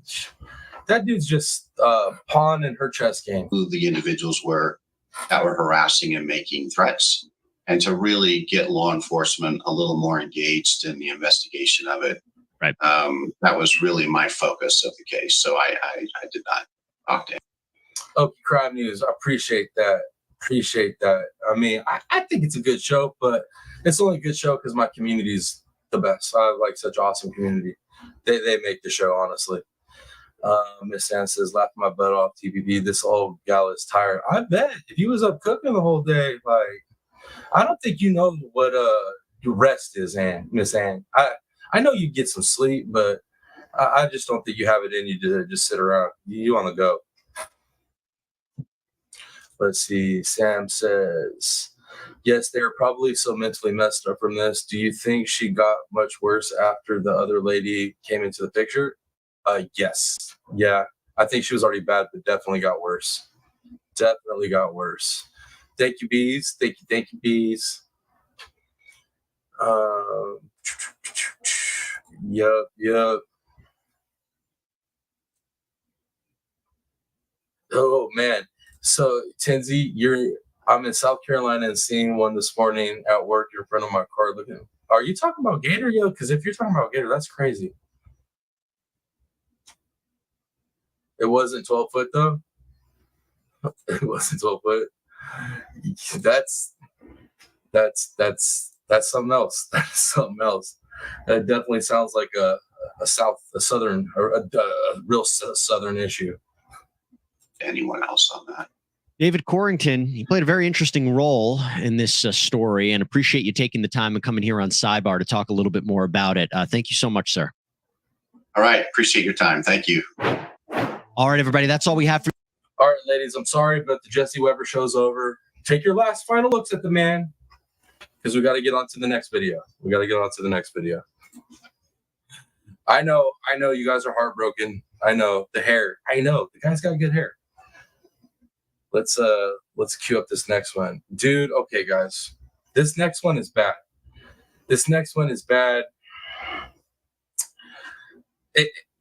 Let's just get into it. But trigger warning. You've been told. Trigger warning on this one. And maybe some of you have already seen it, but we can cover this one. I'm going to do some more research on it tomorrow and see if I can get some more information that they don't cover on this, but I'm going to be watching this case. Faux show. Let me see what else you guys are saying in chat.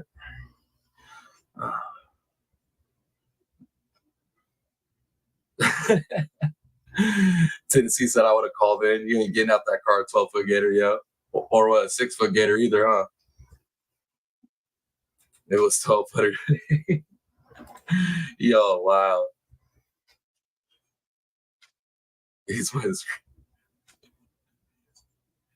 So he's chilling in a drainage ditch? Yeah, that is. I don't have that problem out here. But honestly, I wouldn't even mind that problem. I'd have some gator steaks and some new boots. Some gator skin boots? Hell yeah. All right, guys. All right. So this lady's nasty. Trigger warning. But let's get into it. Y'all know what's up. Give me some ones in chat if y'all can hear it. An Ohio social worker is now accused of sexually abusing a 13-year-old boy she was supposed to counsel. Yes, you heard that. A social worker, 13-year-old boy, she was supposed to counsel. Can I get some ones in chat, though, if you guys were hearing that? All right, cool. TLC is me. Thank you. I see it. All right. Thank you, guys. Thank you. I'm seeing the ones. I am seeing the ones. And OG's is right. TLC is me. Yes. So,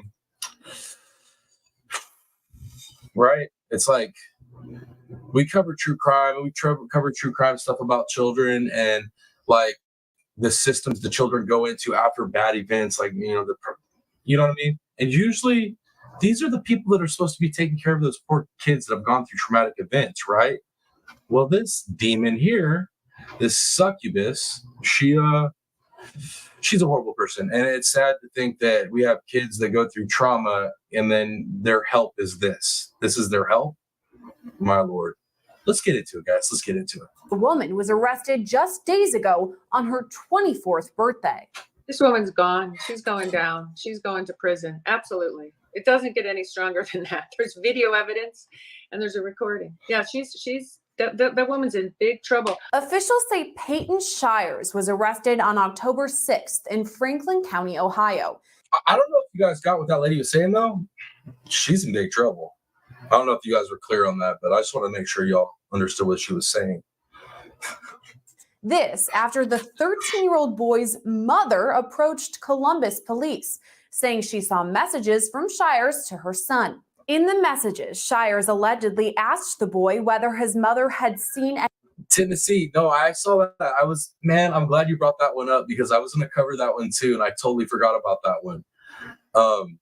Dang, I wish I would have looked that one up too, but honestly, we'd have been here forever if we would have covered that one as well. But I will find that one in Tennessee. I'll cover it on one of the lives. any photos or videos or if they'd been deleted.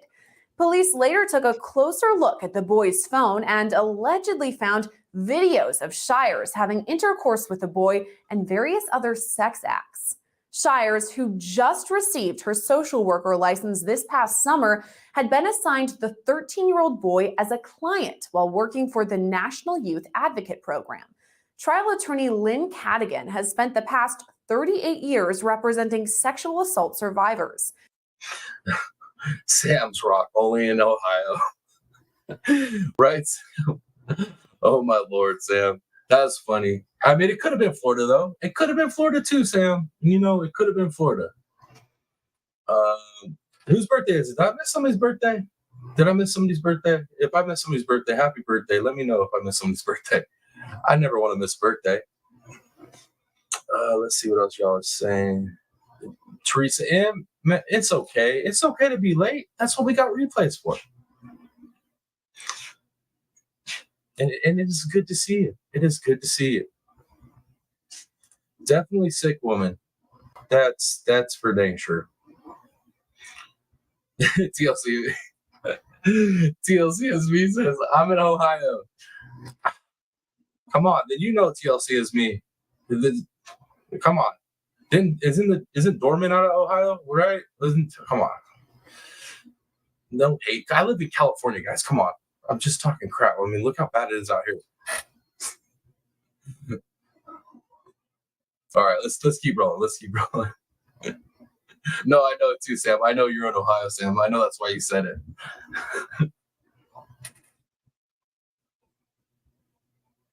Oh, it was her B-Day when she got arrested. Yeah, well, happy birthday to her, right? Yep. Old. Man, I wish. I haven't really covered the Dorman one. I think beyond like initial coverage because man, that case really gets to me. But eventually, I'll cover that one eventually.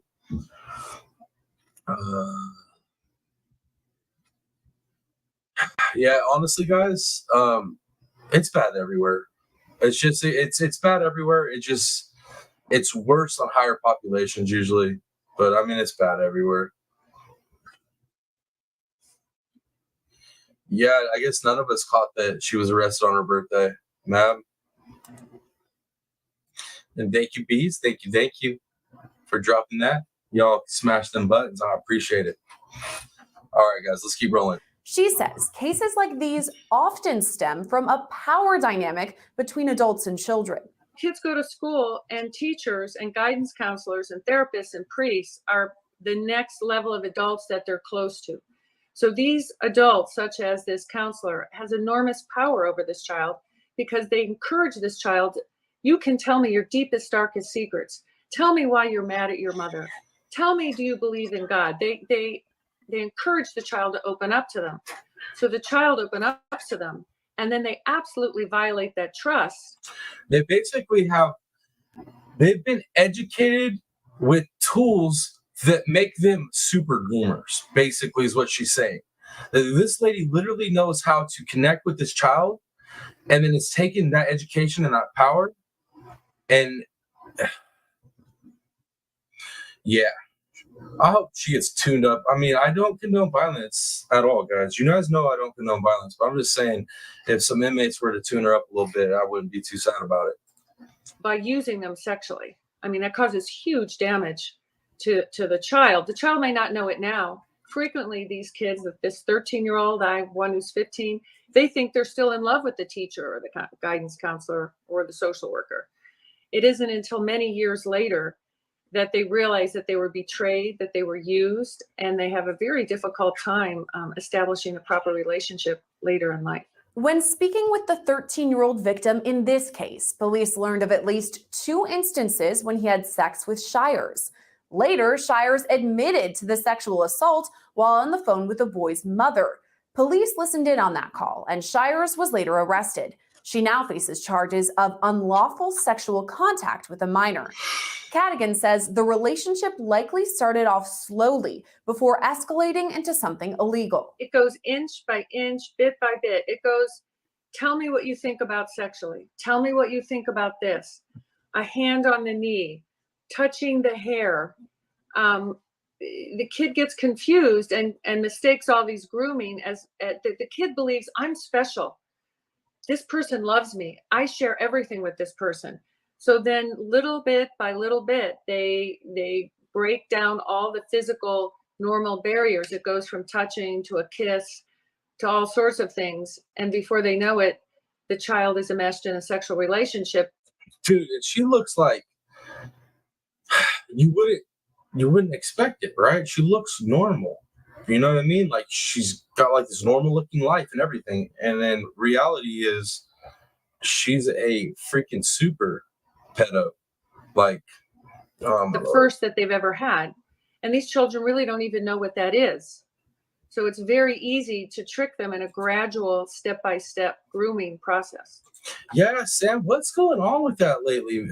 Y'all, like, Sam says it is bad everywhere. It's just crazy how many women are evil lately. Like, dude, that is no joke. You guys seen the little series I was doing, Murderous Moms, right? Like, I kind of like stepped off it a little bit to take a break from it, but man, it's getting like that. It's so sweet on Melbourne. I would call 911 when I got done with her. Yep. Now she was a super groomer. 13-year-olds should be playing with Teenage Mutant Ninja Turtles or like, online gaming with their buddies or something. Not doing that. See, sweetheart says I wouldn't even call 911 for her. I don't think you would either. I don't think Tennessee would. Yeah, that's tricky, man. Typing and eating at the same time. That is. Were you eating ice cream, man? Is it ice cream time? Is it kind of early? You must be eating dinner first because it's barely almost 7. So you probably ain't on the ice cream yet. Let's keep rolling. Oh yeah, all those right there, criminal med, all those ones right there, they could get, yeah. No violence, guys. She hypothesizes Shires herself could have been the victim of sexual assault in the past. I think sometimes these crimes are crimes of power and crimes of these perpetrators, these teachers not knowing boundaries. Intellectually they know boundaries. They've all had classes on don't groom, don't do this. But I think that they blur their own boundaries, and perhaps they've been victims themselves of sex abuse because they're blurring the boundary between caring for the child and having sex with the child. And that is typically a sign of someone who's been abused themselves. As a licensed counselor, Cadigan says Shires. I will agree with her that's true actually, but it doesn't make it right. Like, even if you were abused, you just went through all this schooling to help children, and you literally part of the course is to not groom them. Like, oh my Lord. Shires knew all too well the signs of grooming. Even so, she allegedly moved forward with the sexual assault. People in these positions of power, such as priests, and particularly social workers and counselors, they absolutely know, and they've been absolutely trained, and they pass tests saying, I'm gonna just say this, yo, so y'all know where I stand on some stuff. Yeah, because I'm seeing there's no excuse, right, in chat, no excuse. I 100% agree with y'all. There is no fucking excuse. There is none. And this whole thing that's happening in our society where people are starting to have like this sympathy or empathy for people that are that way is absolutely disgusting to me. It makes me miss the days of when the mafia ran stuff instead of all the street crap that we got going on now. Because back when, the mafia ran stuff, people like this weren't a problem. They got dealt with properly. And I'm not condoning violence at all. I'm just saying times were a lot better then. I'm just saying. That's a whole other topic y'all don't want to get me started down. How to protect children against this very thing.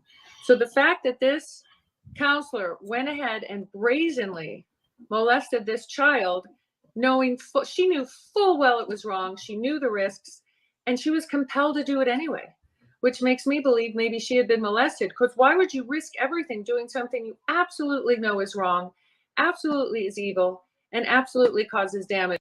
It's because she is evil. It's because she's soulless. Straight up. She's not wired right. There's no fixing those people. In my opinion, I know everybody has their own opinion, but that's my damn opinion, y'all. I don't think you can fix them people. And we'll send you to prison. Actually, I take it back. You can fix them, but it's not legal. So, it is what it is. It shows you that when kids are molested, particularly younger ages, they could become compulsive molesters themselves, which is why it's so important to stop it in its tracks and not let these people do this. Cadigan also says lines may have been blurred between the sexual interactions and love. She suggests the 13-year-old may have been in love with Shires, and that Shires, too, could have believed she was in love with the boy. Sadly. What the Yo, I can't with these people. I can't, man. For real. Shoot. I get kid being all messed up and not knowing that makes sense. That checks out. But her, she's in love with herself. That's the only thing she's in love with. And what she wants. Freaking nasty ass trash. I think they do. Sadly, I think frequently and more frequently than not, for example, this particular woman may have been sexually abused herself. Oh, right. I mean, come on. Bees, 100%. She could have got some anywhere. This is just completely insane.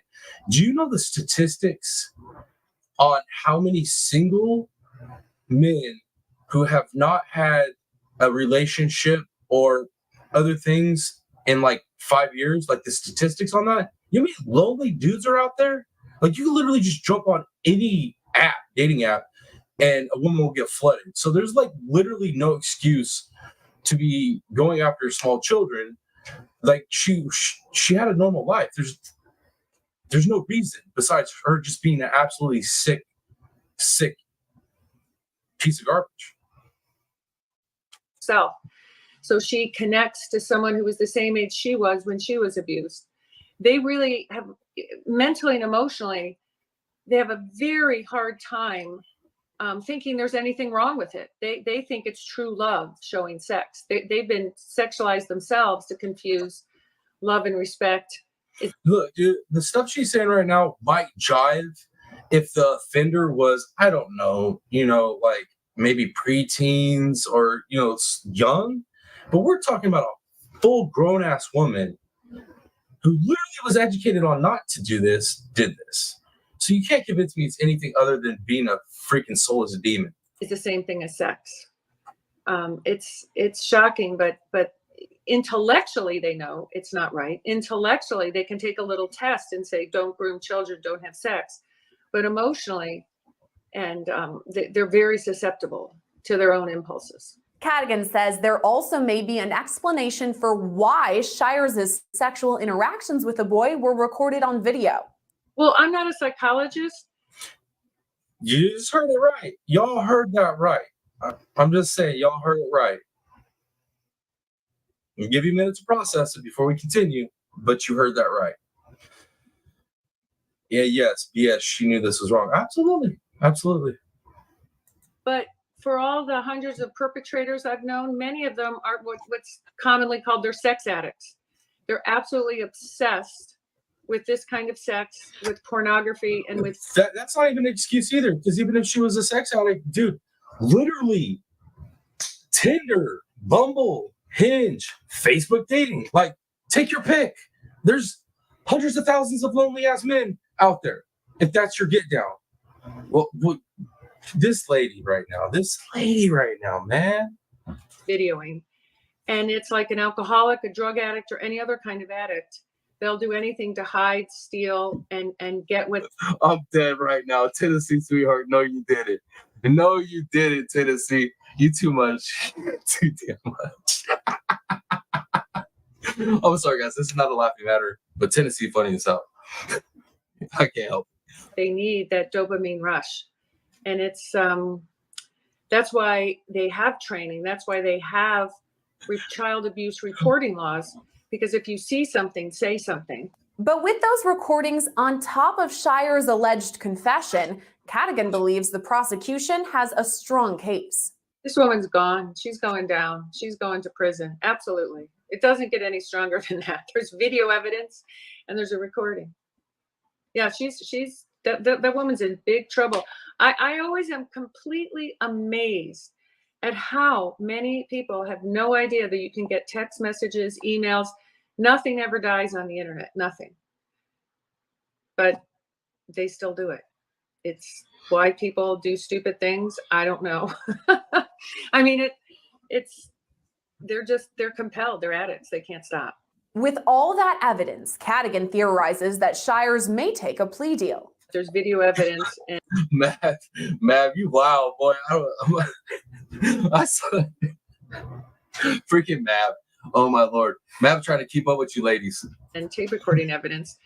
They're going to tell her, the prosecutor's going to tell her, you take a plea deal or we'll put you away for a number of years.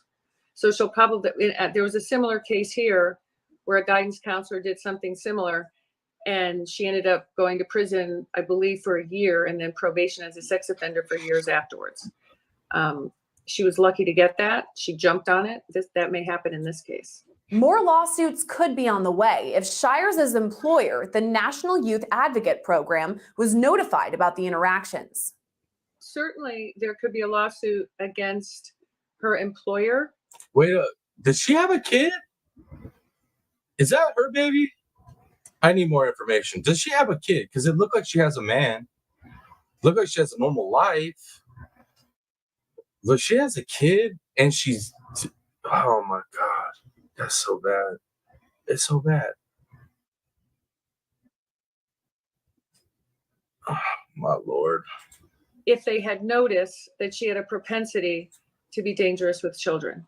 You know, it varies from state to state, but generally you can't sue a state or a governmental entity for a crime unless they have notice of the propensity. For example, you doing this interview could suddenly go bonkers and shoot your cameraman. Would your employer be liable for that? Only if they had reason to know that you were a gun nut and were threatening them. You know, it's that kind of notice that. Was she Donna Clark? Good to see Miss Donna Clark. If she was feeding the baby, I didn't notice it. I keep staring at chat, going back and forth, so sometimes I missed up. But man, if that was her baby, dude, that just adds another level to it. So it's like you're a grown-ass woman. You've been trained on how to take care of children and what not to do to children. You know what I mean? And then you're a mom on top of that. Yo, you definitely ain't got no soul. You soulless, dirty demon. That their employer would have to have. Law and Crime Network reached out to NYAP for comment on Shires' arrest. They responded in part, quote, "Protecting children is everyone's responsibility. The National Youth Advocate Program, NYAP, is saddened by the situation involving one of our former employees and a young person served by our organization." The statement went on to say the organization is cooperating with law enforcement. But this isn't the first time in recent weeks we've seen a case of this nature. As Law and Crime Network reported, 38-year-old teacher Alyssa McCommon of Tennessee was arrested twice last month. This is what Tennessee Sweetheart was just talking about. This lady's nasty as hell too. And I forgot about her when I was pulling this one up, or else we probably would have covered both of them. But hey, we're lucky. Law and Crime's going to cover it a little bit for us. After allegedly raping one of her 12-year-old former students, prosecutors now say she's pregnant with the boy's child. Cadigan's. Yeah, y'all heard that one too. What is going on with the women, y'all? What's going on? Like, man, it's getting bad out there. It's getting bad. I remember back in the day, it was like, you had to worry about there's some weird dudes out there, but like it always seemed like you were safe around a woman. Now, all bets are off. All bets are off now. says she's seen an uptick in cases like these in recent years. I think it being reported has become increasingly higher in numbers. I've been surprised to have a number of these cases reported more frequently. I think that people are becoming aware that it is a crime. It doesn't matter if the perpetrator or predator is a female as opposed to a male. In the past, I think that people always considered the male to be the predator, even if he's, say, for example, 13 in this case, and the woman's always the victim. I'm sure you're familiar with people who say, a lot of people joke and think it would be so cool to have sex with their teacher if the teacher was a woman and the victim was a man. There's always this power differential in how people see the sexuality of men and women. After her arraignment on Saturday, Shires' bond was set. Why didn't she just, say it simply that there's a double standard when it comes to that? And there truly is a double standard when it comes to that. I'm not, what she said is correct. But yeah, like just keep it 100. Don't let you beat around the bush. Just say it. At $500,000. She's due back in court on October 16th. Reporting for Law and Crime Network, I'm Sierra Gillespie. 6 days, huh? 6 days. All right, guys. That is the show, man. That's all I had for us. We covered, like I said, we covered that presser that Dolly got for us. We covered Ruby Frankie, and then we covered this nasty lady. So, man, thank y'all for being here tonight. I appreciate y'all. Y'all know. Thank you again for last night. I'm still tripping over Turtle Island. I'll be honest with y'all. I'm still processing it all. It was wild. But hope y'all ready for the first show, the first real show. Hope y'all are ready because I know I am. But that being said, you guys, for anybody that doesn't know, Replay Gang, thank you for hanging in. Links for all the socials down in the channel description. The video description and the channel description. Yeah, they're in both. I'm sorry. Email, same places, and then links for donations if you want to donate. Like I said, if you donate, leave your name so I can put you up on the donation wall. That's it, guys. That's all I got for us tonight. Once again, thank you for being here. I love y'all. You guys have a wonderful night. It's your boy, the Real Piscine Predator, aka TPP, baby. Till next video or live. I'm out, y'all. Much love. Peace.